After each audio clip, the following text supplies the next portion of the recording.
Hi. Hi, Chiwetel. How are you doing? Yeah, good. Brilliant as Scar. Thank you. How did you find... Scar's a bit of obviously he's an evil villainous character, but he's got a bit of heart and depth to him, I guess. Yeah. What parts of his character did you identify with, and what did you go with to bring him to life, and what helped you develop his character? Yeah, I was really interested in Scar's psychology, so I was interested in what makes him do the sort of dastardly things that he does, and trying to uncover whether I had sort of empathy with that position, with if I understood it, not necessarily sympathetic to what he was doing or who he is, but empathetic, just sort of trying to get underneath that. And so I centered that really quite early on this idea of people who are addicted to power and status, but not in a kind of casual way like most of us, who not are addicted, but need a sense of power and a sense of status in order to operate in a fully functional way in the world. And it's an important thing to have, But people who don't really have a lid on that and aren't able to gauge it really, and so have a sort of debilitating need to have and to accumulate power and status, And so I was interested in that in somebody who doesn't get that, So Scar has all these desires for it and needs it, but doesn't actually get it, and so is kind of internally destroying himself, because he's not where he thinks he should be. And it's interesting that he's... I was listening to his voice, which he perfectly voiced, and him being an African lion with a very quintessentially English accent. Yeah.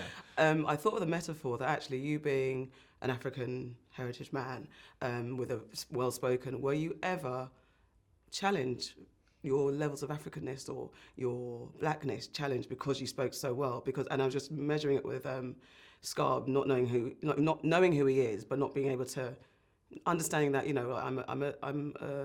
I'm trying to be more than I am, and I know my limitations, but actually, just there was a juxtaposition that kind of made me feel. Yeah, it's interesting. I'd never put any of that together. Yeah, sorry. Went deep with it. I didn't. No. You went to. It was an interesting place that you went to. I'd never connected any of it.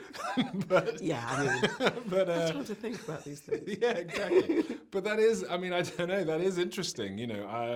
It wasn't something that that occurred to me. And in a way, I didn't have any. I didn't really have a thought beforehand about where to center Scar's voice or his accent and what to sort of do with that. I was just sort of looking at his psychology and then allowing that just to then dictate sort of what came out.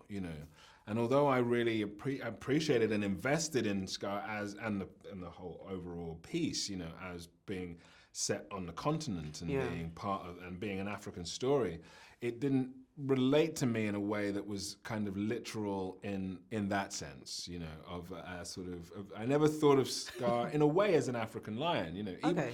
But I thought of Scar as, I don't know, I mean, I thought of the piece as set in Africa, but but maybe anyway. because he has an English accent, that's what kind of removes him from it. I don't know.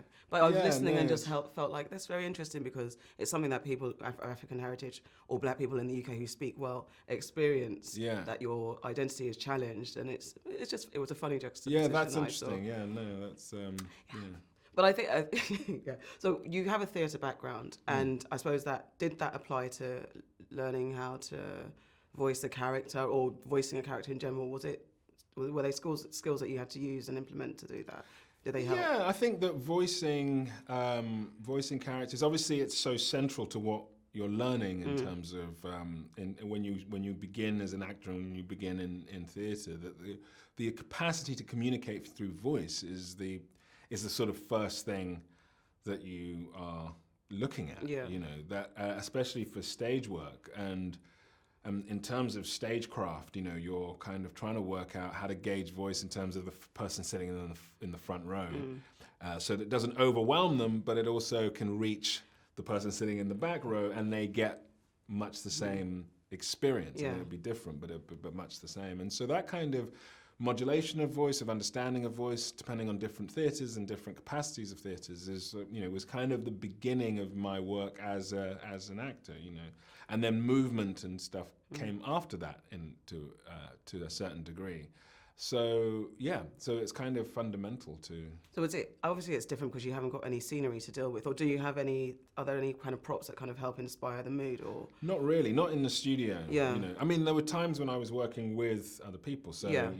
I worked with Donald a bit, and I worked with Florence, but Shenzi, and so that's helpful. Obviously, you're just sort of playing off somebody and doing that. But the rest of it is kind of the imagination, and you create the world of it through sort of strong visualization, I suppose, and that's the kind of, and then you're sort of playing in that arena. Has Lion King always been your favorite? Can you say this? Has Lion King been your favorite Disney animation, and if not, which is? Well, no, it probably is my Really? favorite because it had a large impact, and because I loved it, all of it, and all of the characters and everything, and Scar especially, Jeremy Irons, I just thought it was absolutely brilliant.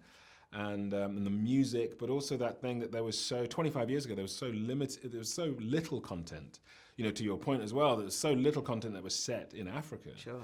I remember when The Lion King was coming out, and just even a project that was set in Africa that had any sort of positive representation of Africa, on a large scale, which just hadn't happened.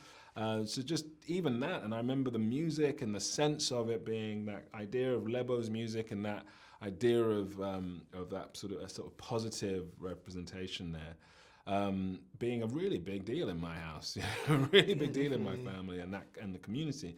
So so that as well is part of the reason why I just always had a sort of special affinity to. And was Scar always who you're like, I wouldn't mind voicing Scar? I'd never thought about it. Okay. I just knew that I really liked, like everybody else. I Yeah. just thought that I really liked that performance and just loved the whole thing. Not just that performance actually, but just all of it. And I thought that there was not a time on screen in any of the animation where there was ever a character that was like, sort of dull or you weren't engaged with. Like every character sort of brought something really interesting, and so just being sort of part of that was really great. And then being asked to play Scar, was amazing. And she did very well. So you're also in the upcoming. Can you talk about the upcoming film Maleficent and your character in there at all?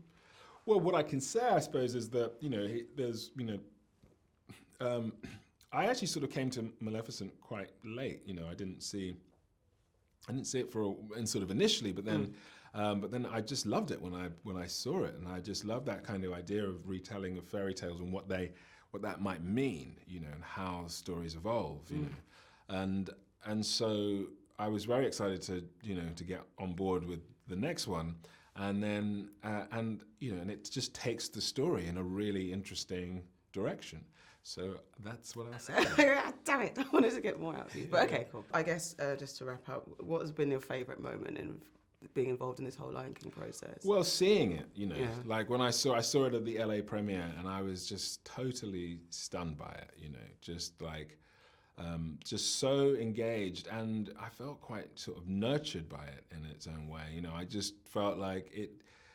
That even if there are emotional beats in it and there are complications and there's all of these wrangles that happen in the story and it's dramatic, but there's something very positive about it and very sort of nurturing and especially those, the things that I took away from it this time that I hadn't really taken away before myself. And that may be because, I'm, even though I wasn't a kid at the time, I'm still 25 years older, and just the ideas of home, and of home and family and the nature of returning to home and the ideas of reconciling with home and where you're from and what your experience of home has been is such an important part of maturity. A full reconciling with that is critical.